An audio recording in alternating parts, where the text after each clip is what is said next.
Welcome to the Bible Forum. I'm Warren Sprouse. It is Sunday night, February 3rd, 2019. We are already into the second month. It just seems this year is going to fly by.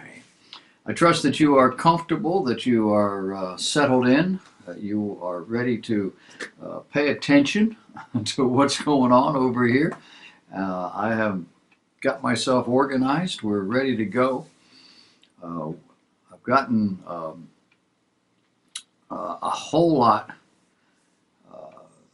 more play this week at the Bible Forum with the videos and so forth than at any time that I can remember. Many of the references have been hidden in the political smokescreen as politicians and newscasters and others have either taken a swipe at what God hath said or stood up for it.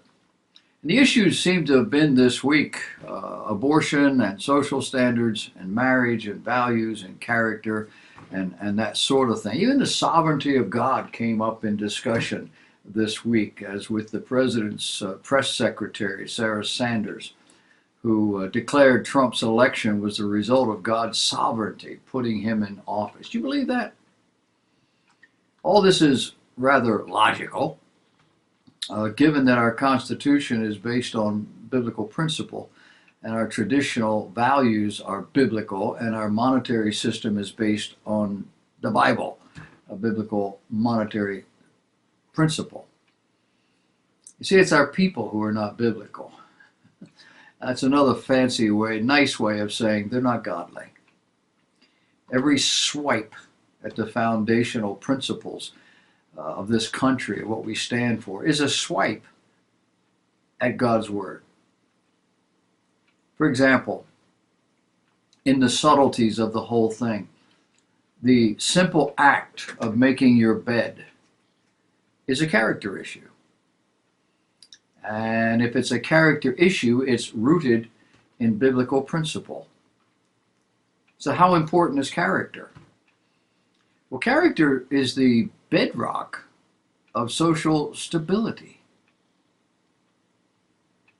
I want to share with you some of the challenges, a few of the challenges to your way of life that are being waged today on the political scene, in the social scene, educational, you name it.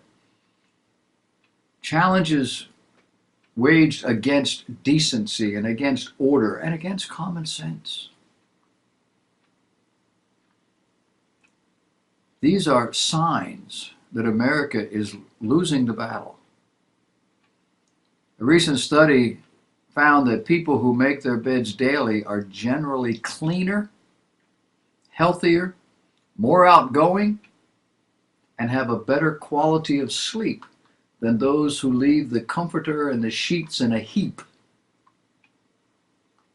Do you make your bed every morning when you get out of it, or do you simply shut the bedroom door? Or if you're married, do you leave that to your wife, even if you are the last person to get up? I visited in a home 30 years ago, young adults, and they had twin babies. That's a busy time. But they had time to sit and talk with me. And while it was going on, the dryer buzzer went off. And she got up and went over and she got the clothes out of the dryer, put them in a basket, carried them back, opened the bedroom door, put the stuff on the bedroom floor, and kicked it across the room. And I could see two other baskets over by the closet. She shut the door. That's the first time I'd ever seen anything like that. I didn't grow up that way. And our household was never that way. It's not that way now. If clothes come out of the dryer or off the line and sit in the basket, that's because somebody doesn't have time. But they will put them away. And we used to iron just about everything. Researchers commissioned by bedding experts, the experts are call themselves sleepopolists, polled 2,000 adults and found that how tidy we are with our beds reveals our personality. The study found that a large segment of people who don't make their beds in the morning seem to enjoy watching old Seinfeld episodes and comedy movies of sixth grade level stuff. They're also more likely to listen to rock music, stay up late at night, and snooze their alarm before getting up. Not highly disciplined and certainly not charactered individuals. Those with messier beds also are more likely to hold a job in business and financial fields. That start to make any sense? And their personalities tend to be sarcastic, moody, shy, and curious. Something of a wide array of characteristics. But what is it about making a bed?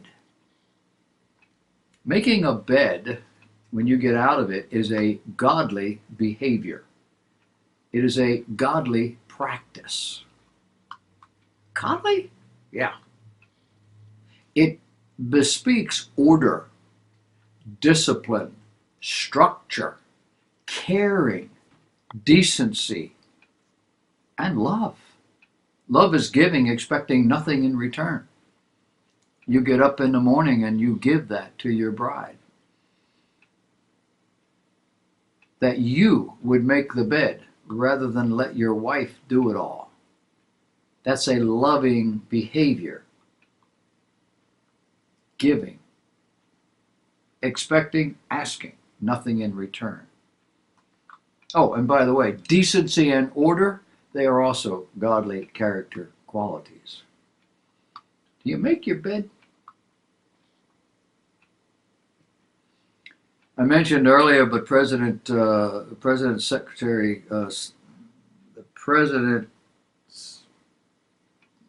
Trump's what's her name? News thing. She's a press secretary. Her name is Sarah Sanders. She believes that Trump's presidency is God's plan. She was being interviewed by CBN News this past week, and she said she believed that God was the one who put Trump in office. She went on to praise the president for his tremendous job supporting people in the faith community. She said, I think God calls all of us to fill different roles at different times, and I think that he wanted Donald Trump to be president. You believe that? You said, that's really a little out there, isn't it? Oh, wait a minute. The one true God of heaven is sovereign in this universe. Nothing happens that he does not purpose or allow. She said, that's why he's here. And I think he's done a tremendous job in supporting a lot of things people of faith really care about. And for a man who is not exhibiting Christian character and Christian principle, who has not been a big church person, he's doing pretty good. What do you think? Have you seen a time when God has been maligned or belittled more than he is today in the world? A Louisiana law set to go into effect this week that will be the Supreme Court's first major test on abortion with its new conservative bloc. At issue is a new law that requires abortion doctors to have admitting privileges at a hospital within 30 miles of the clinic. Now that seems rational to most of us, but the pro-lifers say that the law makes clinics safer for women if complications arise, while pro-choice groups don't like it at all. Why? Because it would limit the number of abortion clinics in a particular state. In 2016, the U.S. Supreme Court struck down a similar law in a case known as Whole Women's Health versus Hellerstedt. The vote was 5-3. Not from a right-leaning court.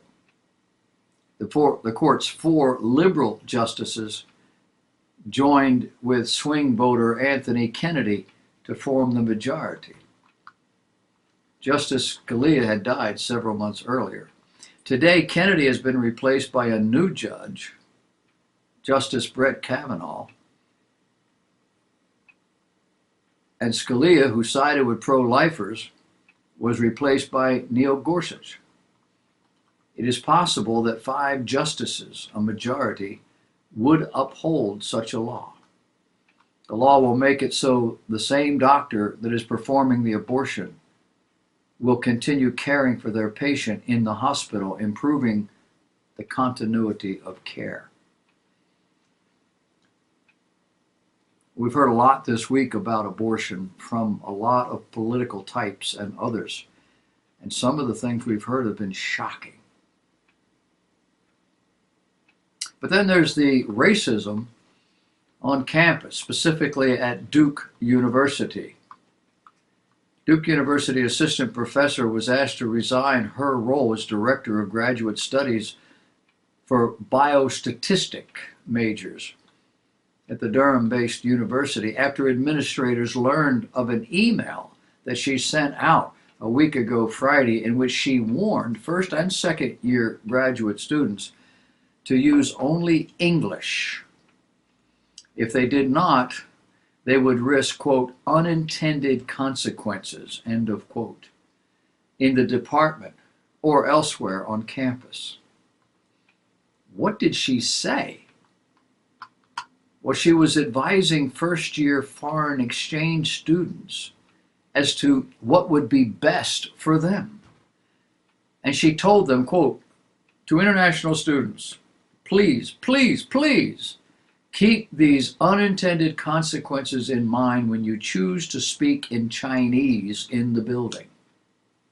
I have no idea how hard it has been and still is for you to come to this country and have to learn a non-native language.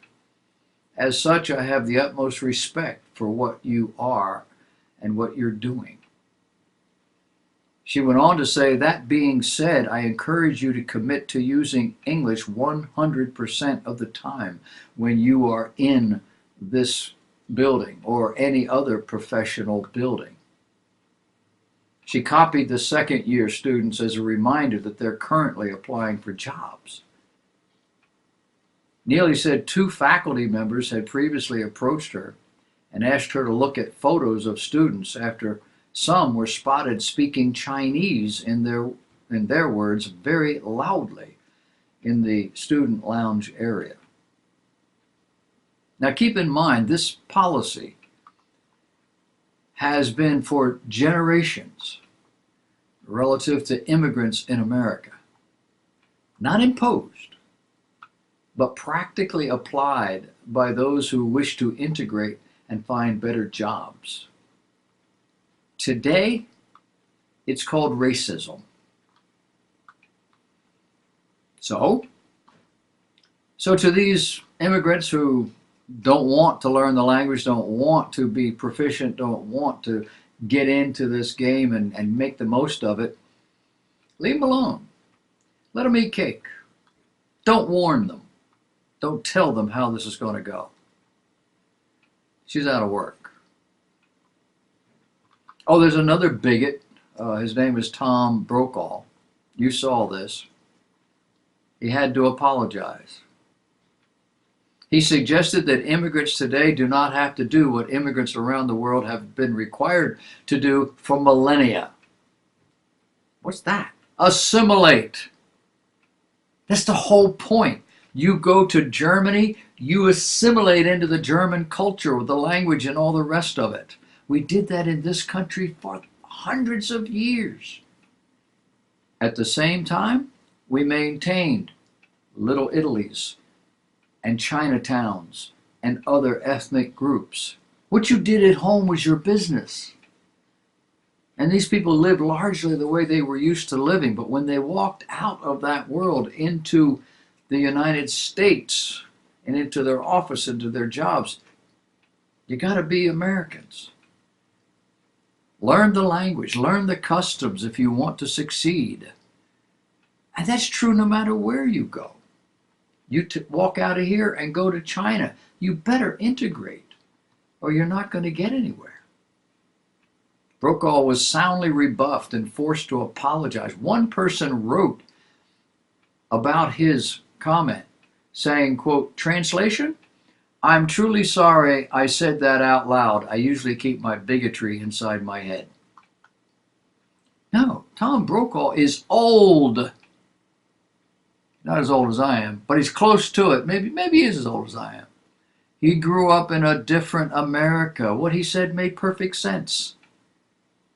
Except in this society that is so sensitive to any little thing that might hurt somebody's feelings. I'm reminded of a cartoon a viewer sent me this week. It was that of two men standing on a plank. One end of the plank was firmly on the top of a mountain. The other end of the plank was suspended over the abyss. The man standing over the abyss was holding a pistol pointed at the man standing on firm ground. The caption over the man with the gun said socialism. The caption over the man standing on the other end, the end firmly planted on the ground, was labeled capitalism. It's true. And then there's the state of New York, or specifically Governor Cuomo. You've heard about this. Andrew Cuomo said he stands behind the new state law that legalizes abortion up to and including birth. He was talking on radio station WAMC in New York or New Jersey, I don't know. I guess it was New York station, I don't know. Said he supported the Reproductive Health Act, fancy term, the one he signed last week. It's a law that allows for abortions up to the point of birth if the life and health of the mother is at risk or the baby is not viable. In signing this bill, he said, we are sending a clear message that whatever happens in Washington, women in New York will always have the fundamental right to control their own body. Did you hear that? To control their own body, to kill a human being or allow that human being to just die is a means of controlling your body. Two separate bodies here. Well, no, they're connected with the yeah, that's the food tube. That's the only connection that baby has with the mother at that point. Now, Cuomo's Catholic. And some Catholic bishops are very upset. And they said they would support excommunicating him from the church. You know what it means for a Catholic to be excommunicated from the church? It means they can't get to heaven. That's serious stuff. Tennessee bishop, a man by the name of Rick Sticka in Knoxville, tweeted, the vote is so hideous and vile that it warrants the act of excommunication. However, Cuomo said in a radio interview that he doesn't represent the church. The Catholic Church doesn't believe in a woman's right to choose, and I understand their religious view. I'm not here to represent a religion. I'm here to represent all the people and the constitutional rights and limitations for all the people, not as a Catholic. Interpretation? I'm a Catholic. I just don't believe what they teach has any merit beyond what I choose to give it. And that would probably be true with anything the Catholic Church believes. This is a man who is banking on heaven through that church. Catholics can't get to heaven except through that church. That's how you know he is vested only in religion, not in faith. And then there's Marilyn. Maryland is now seeking to ban gender confusion counseling.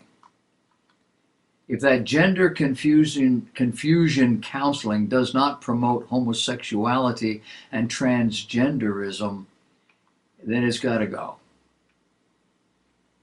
The article said a current lawsuit contends that Maryland's ban on any gender confusion counseling that does not promote homosexuality or transgenderism violates the constitutional rights of counselors, parents, and youth alike.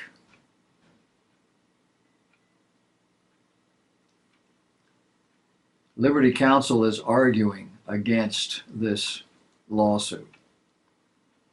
The state measure prohibits minors from receiving voluntary counseling from licensed professionals to reduce or to eliminate unwanted same-sex attractions or gender confusion.